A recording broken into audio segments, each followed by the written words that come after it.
The views and opinions of this show and program are not the views and opinions of this station, its management, or its clientele. Hello, everyone, and welcome back to Mita Speaks, where creativity takes center stage. I'm your host, Stephanie, and today we're diving into the first official beat in the Save the Cat Writes a Novel beat sheet, the opening image. If you're just joining us, last episode we introduced the concept of beats, those key moments that drive the emotional and structural flow of your novel. And over the coming weeks, we'll be exploring each beat in more detail, starting today with one of the most important beats, the opening image. To quickly recap, Save the Cat Writes a Novel by Jessica Brody is based on Blake Snyder's original screenwriting guide, Save the Cat. It's been adapted for novelists and helps you structure your book around these 15 essential beats. These beats guide the rhythm of your story from the opening line to the final page. Now, unlike traditional outlines, the Save the Cat method doesn't just focus on plot points. It emphasizes key emotional beats that connect your readers to your characters. Today, we're starting with the first beat, the opening image.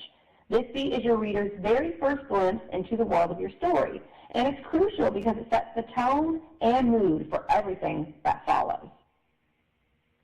So, what exactly is the opening image?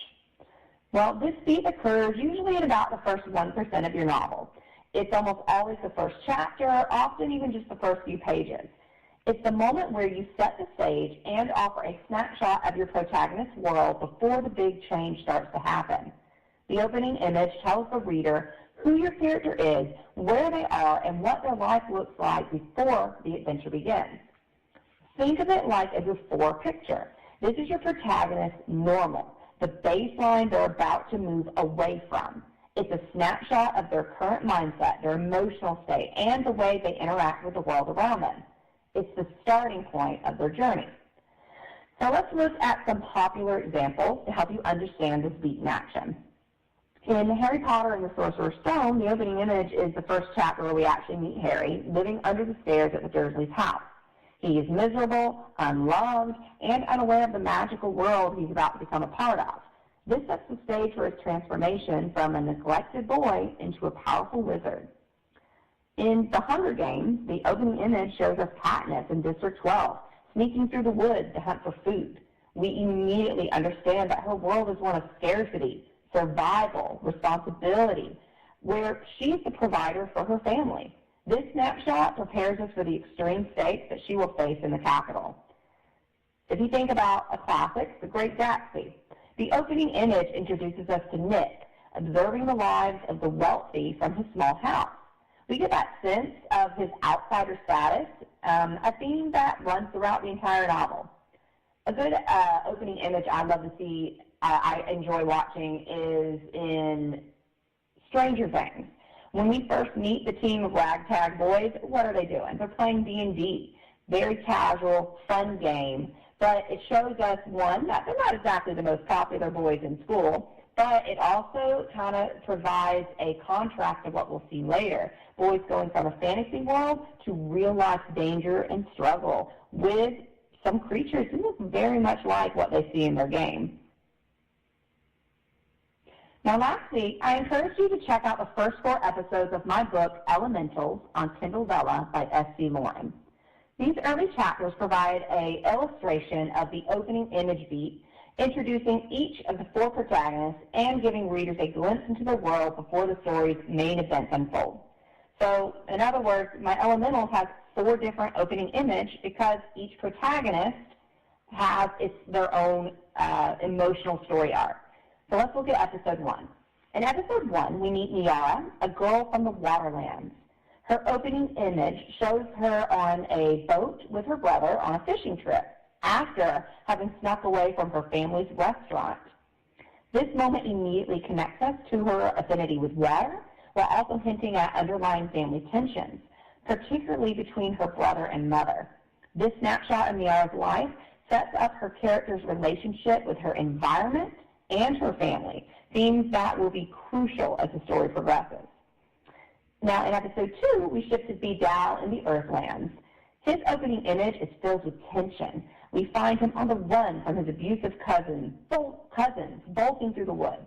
The anxiety and danger of the scene highlight his resilience and agility, even as we learn of his vulnerability due to his small stature. I mean, I literally have him jumping up a tree, and his cousins are running around trying to find him because there's no way he'd hike up a giant oak tree in the middle of the woods.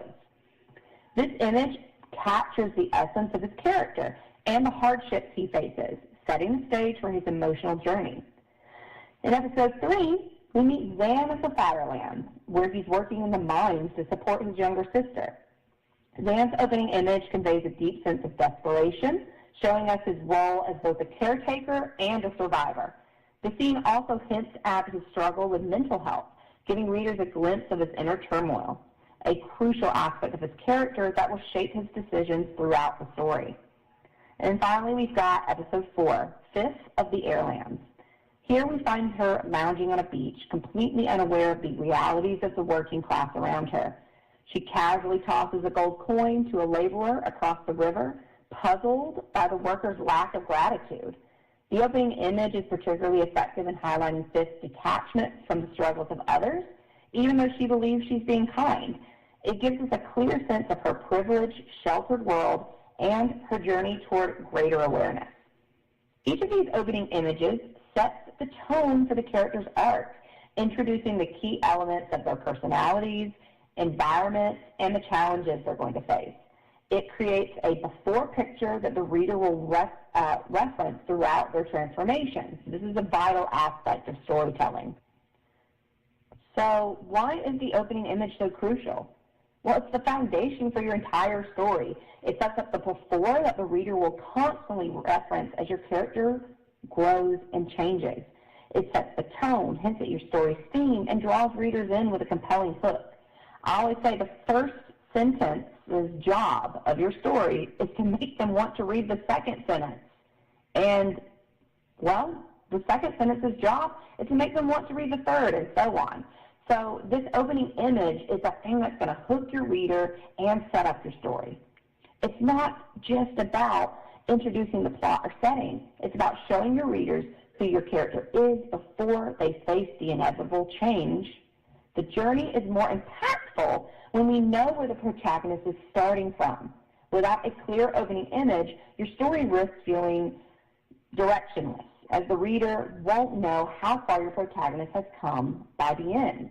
Now, the story can certainly start in the middle of the action, but we still need to see what life is like for your character. Vidal, for instance, when I mentioned Vidal of the Earthlands, it's in the middle of the action. He's running, he's getting hit in the face and slapped by vines. There's a lot going on there. But this is still his before life, the normal for him. So now that we've covered the opening image, next week we'll be talking about the second beat, the theme stated.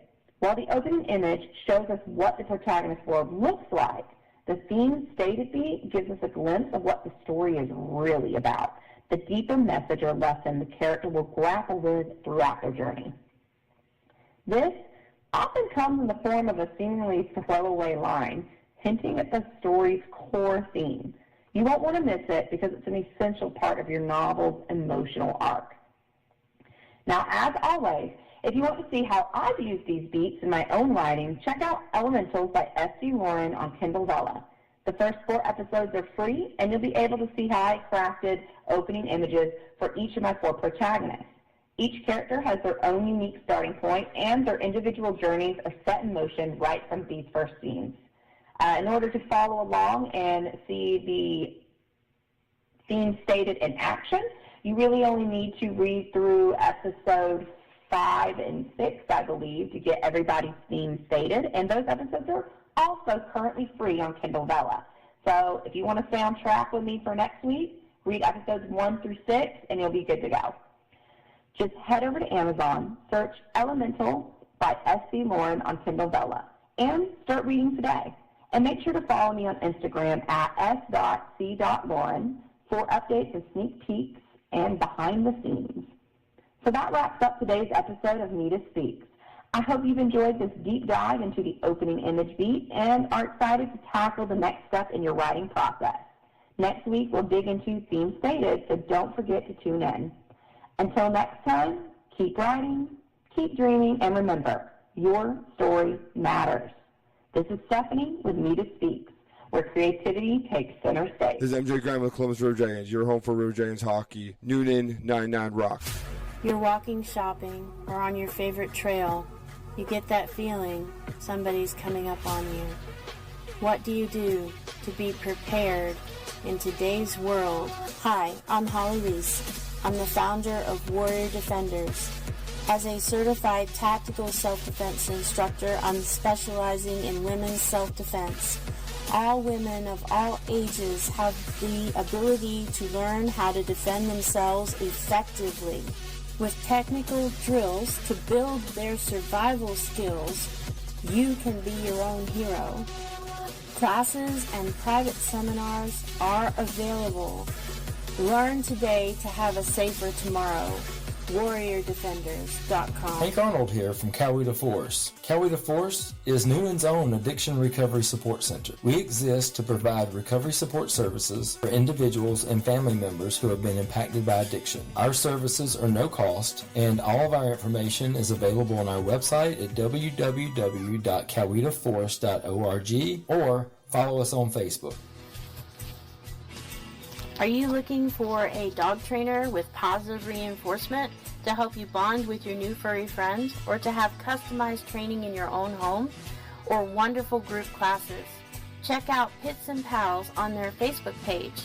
Rosemary has extensive certification in dog psychology, is an AKC certified evaluator, and Victoria Stillwell certified training team. Check out Pits and Pals Facebook for more information. Rosemary wants to remind you to adopt, don't shop, save a life at Coweta County Shelter today. The views and opinions of this show and program are not the views and opinions of this station, its management, or its clientele.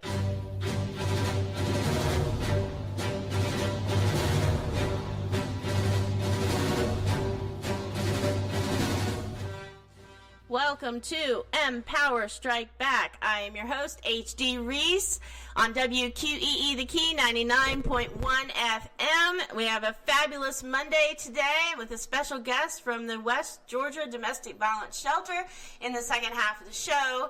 And we want to thank all of our sponsors this morning at Coweta Force and Pits and Pals, and of course Warrior Defenders, and check them out at warriordefenders.com.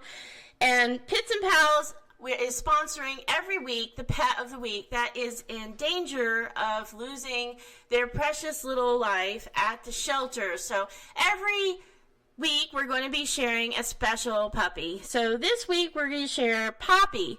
Poppy was on the euthanization list that they drop at the Coweta County Shelter every couple weeks, with so many babies that are just looking for forever homes, but she is needing a place, and she was one of the last ones that didn't get a chance to get out to their home. And she has been tested, and she had a bad break at the beginning because they thought she was dog aggressive, but they've since released a video of her showing loving care towards other animals. And so she is now looking for a sweet and loving home. She's adorable. Her name is Poppy. Check her out at Hearts and Homes Rescue on Facebook. And all the other amazing babies that are available for adoption that are in foster care right now at heartsandhome.org online. And adopt, don't shop, and save a life, because these dogs have amazing, precious personalities, and all of my babies are rescues, so definitely give them a chance. We had a fabulous, fun weekend at Warrior Defenders. On Saturday, I was in Franklin talking to the community there about safety and self-defense for themselves and their kiddos, especially with everything happening with it's going to be dark soon, and the safety that they need to be prepared just in case in a world where sometimes they are running around in the parks with the weather being nicer. And then also had a great event in Carrollton yesterday, meeting some fabulous people and talking with them about what we can do for our group classes, for their women's groups, as well as traveling and teaching the teenagers and the Girl Scouts in that area. So super excited about joining those communities and helping them learn how to have a safer tomorrow. On the book front, I want to thank Nita Speaks for their fabulous tips every week, and I'm really glad to have them on the show every week sharing tips, because as an author, I did have an author event at the Carnegie Library on Thursday, and we met with an author panel, Sharon Marticello and Kate, who wrote a fabulous book about, it's a mix between Hallmark and your favorite cooking program, which was really kind of cool. And Sharon Marticello is an experienced writer with Hometown Novel Writers Association. And then I also talked about Life After Silence, Little Brown Monkey, and going beyond your programming and my journey as an author at the Carnegie Library. It was so much fun out there, and the questions from the audience for the panel was amazing. We want to thank Brett Nichols, who is also an author who's been on the show before. Follow the Leads as a detective, writing the stories about finding serial killers. He was the MC for the night. He did a fabulous job. There's always something going on in the crazy life of H.D. Reese. Is always somewhere that I'm going to be. And the events that are coming up. So tonight I will be at the Villa Rica Welcome Home in downtown Villa Rica, and we will be doing a self-defense class there from 6 until 7. And then, as always, the weekly drills for survival skills to build them up is at True Balance every week at 7 o'clock in downtown Noonan, and then monthly at Bungee Boogie. Check them out at warriordefenders.com, all the classes that are coming up, as well as following Facebook and Instagram and the YouTube channel for Warrior Defenders, and, of course, the TikTok. There's been a lot of new footage being dropped, and that way you can stay in touch with everything that's going on, so you can learn, you and your family can learn how to have a safer tomorrow with private classes, in-home training, and self-defense group classes as well for women and girls. I know that's a lot of information to digest, and there's still more to come, so we will be right back with our special guest from the West Georgia Domestic Violence Shelter.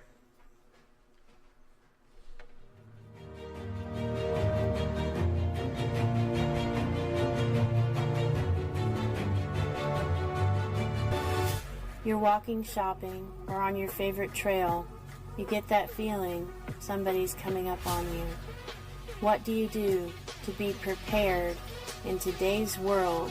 Hi, I'm Holly Reese. I'm the founder of Warrior Defenders. As a certified tactical self-defense instructor, I'm specializing in women's self-defense.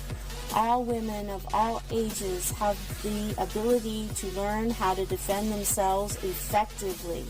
With technical drills to build their survival skills, you can be your own hero. Classes and private seminars are available. Learn today to have a safer tomorrow. WarriorDefenders.com. Hank Arnold here from Coweta Force. Coweta Force is Noonan's own addiction recovery support center. We exist to provide recovery support services for individuals and family members who have been impacted by addiction. Our services are no cost, and all of our information is available on our website at www.cowetaforce.org or follow us on Facebook. Are you looking for a dog trainer with positive reinforcement to help you bond with your new furry friends, or to have customized training in your own home, or wonderful group classes? Check out Pits and Pals on their Facebook page. Rosemary has extensive certification in dog psychology, is an AKC certified evaluator, and Victoria Stillwell certified training team. Check out Pits and Pals Facebook for more information. Rosemary wants to remind you to adopt, don't shop, save a life at Coweta County Shelter today. First, they said cigarettes were safe. We know how that turned out. Now, they say they didn't market e-cigarettes to teens? Fact, more than 1 in 4 high school students are vaping, and 80% say their first e-cigarette was flavored. Vaping is harmful to developing brains. The reason we think vaping is safe? Marketing. Same lies, different day. Tell Big Vape to quit lying.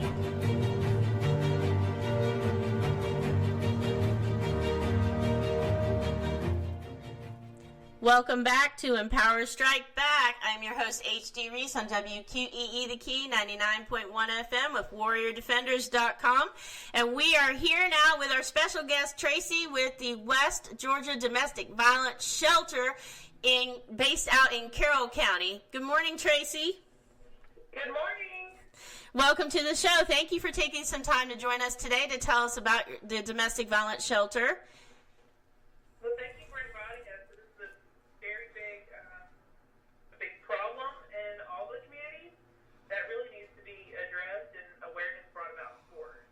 Exactly. We need to break the silence of domestic violence, and especially in October, this is the awareness month for domestic violence. We want to educate everybody on what they can do for the community, what you do for the community, and how we can help people who might be in that situation. And as a survivor myself, this is near and dear to my heart. Everything that you guys do up there, y'all at that shelter are my heroes. Well, thank you. That's what we're here for, is to help. And honestly, most of us that do this line of work have some experience to some effect, whether growing up or if we've had family members or even gone through it ourselves. So we all try to help. And it's hard once you've been through it to get past it, to help others, and that makes what you do there so much more impactful to the people because they know that you can relate to what they've been through as well. Yes, definitely.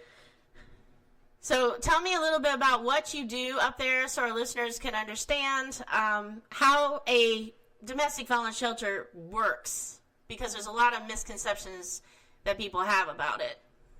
Right. So our shelter, we have a shelter, we have a transitional house. So our shelter is for people who are hiding for safety reasons or things like that. It's not what you typically think, like a big room with a bunch of cots and you all just kind of share it. We have separate rooms that people are put in. We help with all necessities, clothing, toiletries, linens, bedding. Just really anything that you think of. Anything you use in your house, we use here.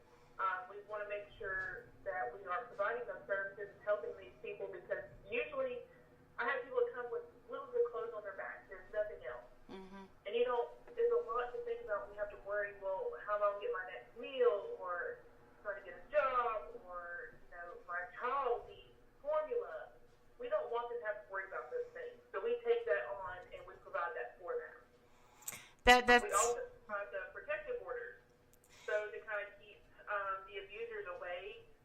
Sometimes with those protective orders, it has where the victim or the survivor can go back to the home and not have to be displaced. Those are like the biggest questions I get.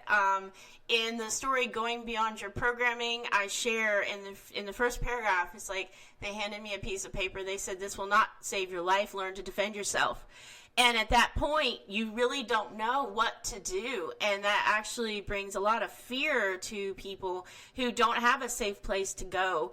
And so the biggest question that I get is, well, what am I supposed to do? And my advice is always to file for a protective order.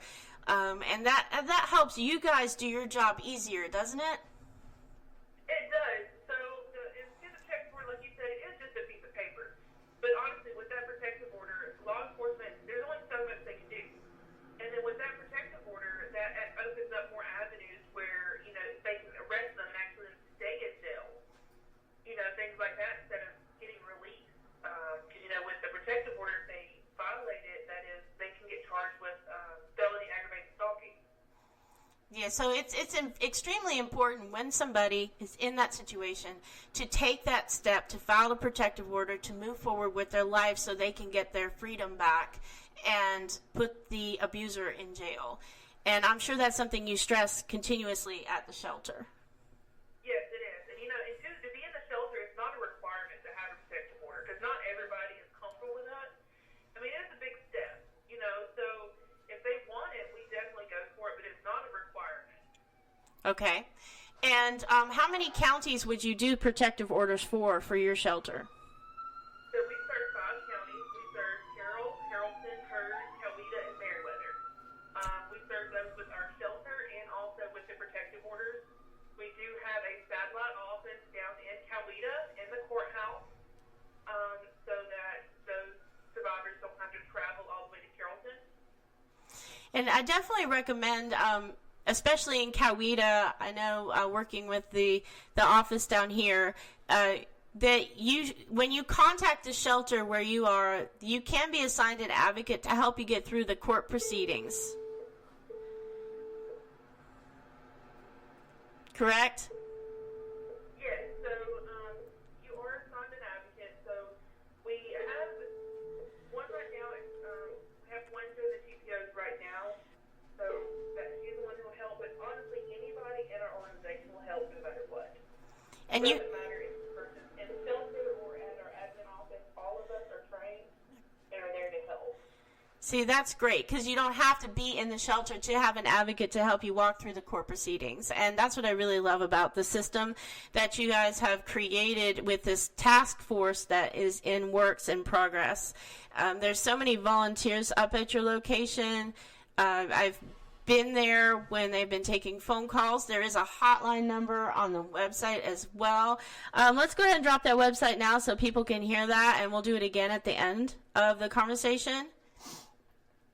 So our website is westgadv.org, and we also have a Facebook page. It's just the West Georgia Domestic Violence Shelter.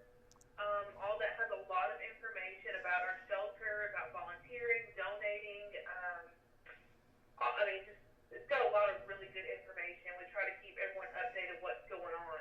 And you also have an Amazon wish list service sometimes you drop on Facebook as well for the shelter? Yes, we do. So like on our Facebook, we'll post if we are in need of certain things. Sometimes when our survivors do leave the shelter, we try to help them furnish their home. So if we have those kinds of needs, we post them. We have the Amazon wish list, or just really any other needs that we have currently. But one of our biggest needs that we continuously do is like food, clothing, and cleaning supplies.